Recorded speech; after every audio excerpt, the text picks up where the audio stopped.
नमस्कार दोस्तों हमने अपने पिछले वीडियो में आपसे ये चर्चा की थी कि अर्जुन ने युद्ध क्षेत्र रणभूमि में भगवान को याचना करते हुए उत्तम रथ को दोनों सेनाओं के मध्य खड़ा करने की बात की थी, ताकि वो दोनों सेनाओं के मध्य में खड़ा होकर समूची सेना का अच्छी तरह निरीक्षण कर सके कि मुझे किन किन से युद्ध करना है।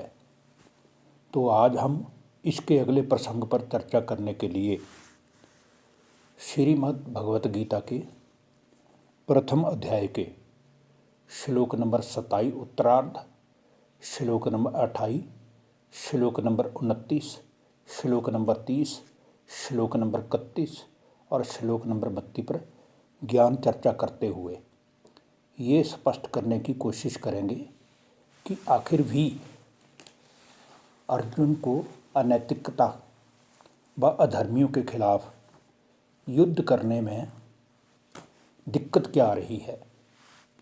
तो आइए शुरू करते हैं श्रीमद् भगवत गीता का प्रथम अध्याय का श्लोक नंबर 27 उत्तरार्ध और 28 पूर्वार्ध।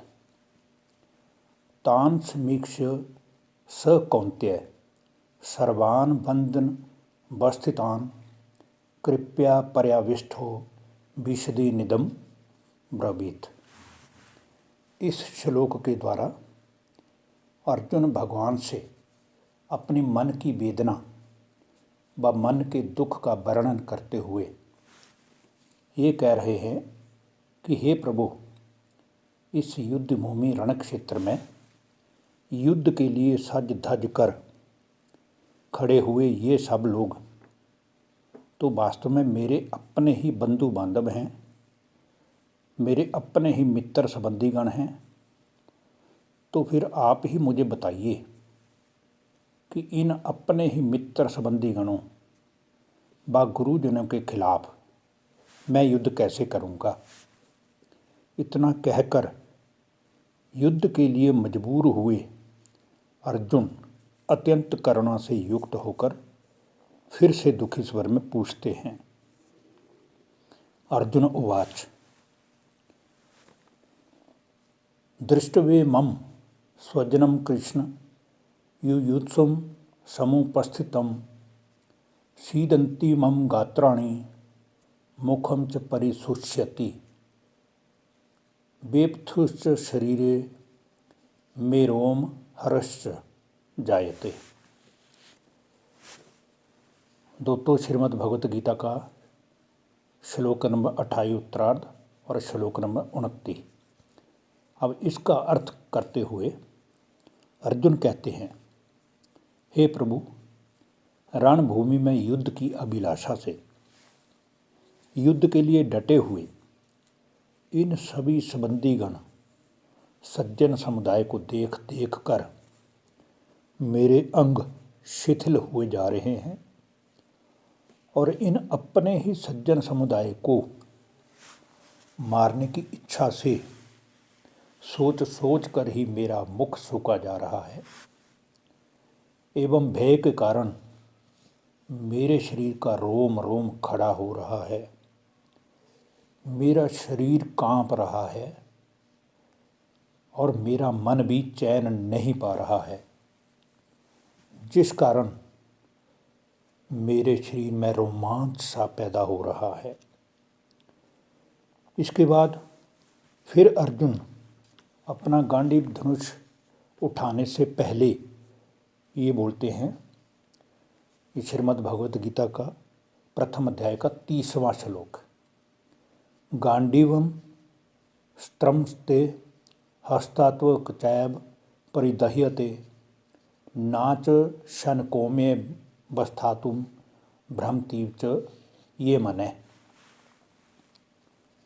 अर्थात हे प्रभु, मन की ऐसी हालत के कारण मैंने हाथ में युद्ध के लिए जो गांडीव धनुष पकड़ रखा है वो भी मेरे हाथ से बार बार गिर रहा है और मेरे शरीर की त्वचा भी जल रही है, मुझे शांति भी प्राप्त नहीं है मेरा मन बार बार भ्रमित सा हो रहा है। ऐसी मनोदशा के कारण मुझे कुछ भी समझ में नहीं आ रहा है कि मैं क्या करूं या मैं क्या नहीं करूं, जिस कारण मैं खड़ा रह पाने में भी असमर्थ हूं। अर्थात मेरा मन किसी एक विषय पर स्थिर नहीं है। इतनी उलझन में डूबा हुआ अर्जुन फिर भगवान से कहता है, निमितानि च पश्यामि विपरीतानि केशव नाच श्रेयो अनुपश्यामि हत्वा स्वजन महावे।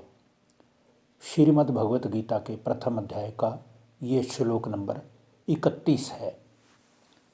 इसमें अर्जुन कहते हैं कि हे ईश्वर, अब मैं अगर आपको अपने मन की दशा का वर्णन कर भी दूं तो सच्चाई ये है कि मैं इस युद्ध में लड़ने के निर्णय को ठीक ही नहीं समझता, क्योंकि ये कहाँ की बुद्धिमता है कि मैं अपने ही रिश्तेदार, अपने ही कुटुंबजनों और अपने ही गुरुजनों व सम्माननीय भीष्म पितामह के खिलाफ युद्ध करूं।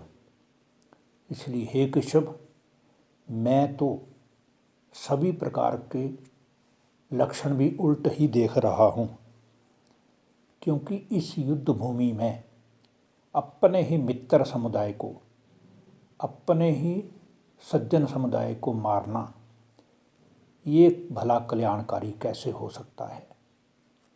बल्कि ऐसा करने से तो हमें और ही पाप लगेगा।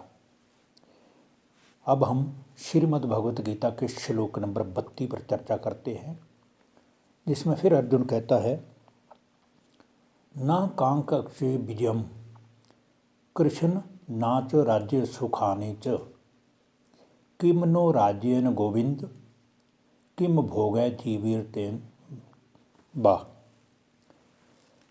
अर्जुन कहता है कि हे गोविंद, मुझे ना तो इस युद्ध को लड़कर धन धान्य संपन्न राज्य की प्राप्ति करने की कोई इच्छा है, और ना ही मुझे अपने कुटुंबजनों के खिलाफ युद्ध में विजय प्राप्त करने में भी कोई शान महसूस होती है।